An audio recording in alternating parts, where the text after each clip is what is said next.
तो यही कहा जा रहा था कि हम लोगों को एमएसपी लिखित में चाहिए और केवल आप एमएसपी की गारंटी दे दीजिए और हम लोग ये आंदोलन समाप्त कर देंगे। जो उपभोक्ता और कृषक संरक्षण कानून है उसमें बिल्कुल साफ लिखा हुआ है खंड 5 पे कि हम मिनिमम प्राइस की गारंटी देते हैं। उसके बावजूद भी केंद्र की सरकार ने कहा कि ठीक है, हम एमएसपी पर आप सब जो चाहते हैं वो हम लिख के देने को तैयार हैं। एक और डिमांड थी कि एसडीएम कोर्ट नहीं, हमें हाई कोर्ट की आज्ञा मिले। केंद्र सरकार ने वह भी खुशी खुशी तैयार हो गए कि चलिए ये सारी प्रावधान है। अब यह अलग बात है कि कौन किसान हाई कोर्ट जाएगा, यह समझ से परे है। यह जो एसडीएम का कानून इसलिए लगाया गया कि अगर किसी किसान को नाइंसाफ़ी लगे तो वह अपने एसडीएम के यहाँ जाके इंसाफ मांग सके। पर कुछ दिनों से इस तरह से कुछ लोगों का प्रदर्शन हो रहा, लग रहा है जैसे कि पूरे भारत के किसानों के रिप्रेजेंटेटिव यही हैं।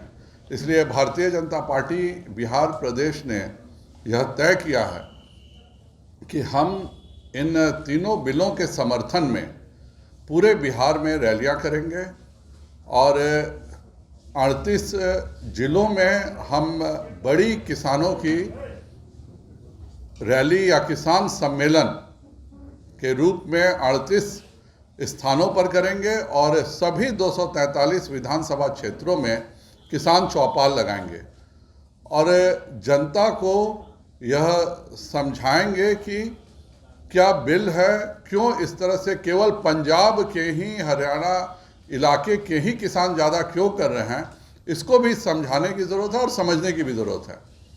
बिहार में बिचौलियों की प्रथा पहले ही से समाप्त हो चुकी है, पर पंजाब में आज भी बिचौलियों की प्रथा है। आढ़तिया जो होते हैं वो किसान मंडी में एक बार अनाज जो दे के चला जाता है तो वही आढ़तिया ही हैं जो होलसेलर को बेचते हैं। फिर होलसेलर्स जो हैं वो राइस मिल्स को बेच देते हैं, राइस मिल्स जो हैं वो सब होलसेलर्स को देते हैं और उसके बाद वह अनाज जो है वह जनता के पास जाता है। और इस पूरे रास्ते में पंजाब सरकार 6,000 करोड़ रुपया इकट्ठा कर लेती है। यह सारा पैसा कोई अलग से नहीं लिया जाता है, यह केंद्र सरकार के और की योजनाओं से पंजाब सरकार टैक्स वसूलने का काम करती है। और इसीलिए सबसे ज़्यादा ऐतराज़ वही लोग कर रहे हैं कि बिचौलियों की प्रथा क्यों बंद हो, किसान सीधे अपना सामान क्यों नहीं बेच सकता हो। इसका सबसे ज़्यादा विरोध वहीं मिल रहा है जहाँ पे बिचौलिया की प्रथा है। और बिहार में अगर आप उदाहरण स्वरूप देखिए तो आज पैक्स अनाज खरीदती है, व्यापार मंडल अनाज खरीदता है। इस कानून के आ जाने के बाद कोई भी व्यक्ति चाहेगा तो कहीं भी अपना बड़ा स्टोरेज बना करके और किसानों से एमएसपी के रेट पर सीधे अनाज खरीद करके अपना भेज सकता है। अगर हम आज जो 8,000 जगह पे किसान बेच रहे हैं, अगर 8,000 के बदले 16,000 जगहों पर बिकने लगे किसानों का धान, तो यह तो और अच्छी बात है। इसमें बुराई क्या है यह किसी के भी समझ में नहीं आ रही है। इसमें केवल आढ़तियों को नुकसान है, इसमें केवल बिचौलियों और दलालों को नुकसान हो रहा है।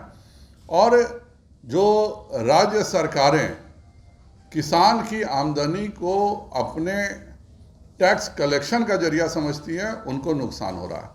और इसीलिए बिहार भारतीय जनता पार्टी ने यह फैसला किया है कि हम किसानों को इन कानूनों के बारे में हर स्थान पर बताएंगे और इसमें हमारे सभी प्रमुख नेता विभिन्न विधानसभा में जा कर के इसका सम्मेलन करेंगे। इसकी शुरुआत मैं और रविशंकर प्रसाद जी केंद्रीय मंत्री कल बख्तियारपुर से कर रहे हैं और इस पूरे कार्यक्रम का समापन 25 दिसंबर को माननीय अटल बिहारी वाजपेयी जी के सुशासन दिवस के दिन होगा। यह एपीएमसी एक्ट के बारे में सबसे पहले माननीय अटल बिहारी वाजपेयी की ही सोच थी। 10 राज्यों ने इसको खत्म करने के लिए लागू भी कर दिया, जिसमें मैं बिहार सरकार को धन्यवाद दूंगा कि वह भी एक है। और जो कॉन्ट्रैक्ट फार्मिंग का विरोध हो रहा है, हम चाहते हैं बिहार में भी कॉन्ट्रैक्ट फार्मिंग हो। पंजाब में पेप्सी कोला, लेज ये कंपनियां आलू और अन्य सामान उपजाती हैं और वो बेचती हैं, पर वह नहीं चाहती हैं कि यह चीज़ पंजाब से बाहर निकल के बिहार के भी किसान कॉन्ट्रैक्ट फार्मिंग हो, उसमें बिल्कुल क्लियर कट लिखा हुआ है कि जो भी कॉन्ट्रैक्ट होगा या जो भी अनुबंध होगा वो केवल फसल का होगा, और कोई भी व्यक्ति जमीन का या जमीन को गिरवी रखने, मॉर्गेज रखने या किसी तरह से जमीन को इसको संबंध नहीं होना है। यह कानून का पार्ट है कि अगर यह कोई करेगा तो वह जेल जाएगा।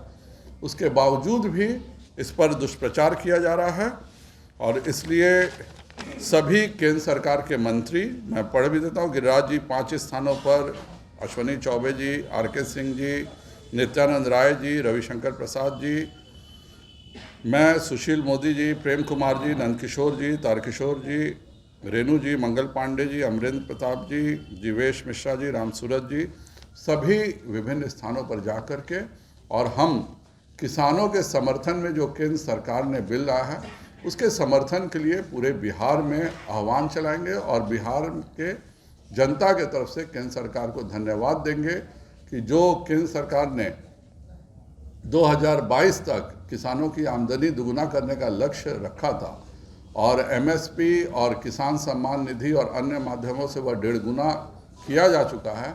यह बिल 2022 तक किसानों की आमदनी को दुगुना करने में सफल होगा।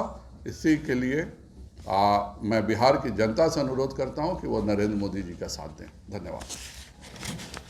अगर आपको हमारा वीडियो पसंद आया हो तो इसे लाइक करें, सब्सक्राइब करें और साथ ही बेल आइकन दबाना ना भूलें।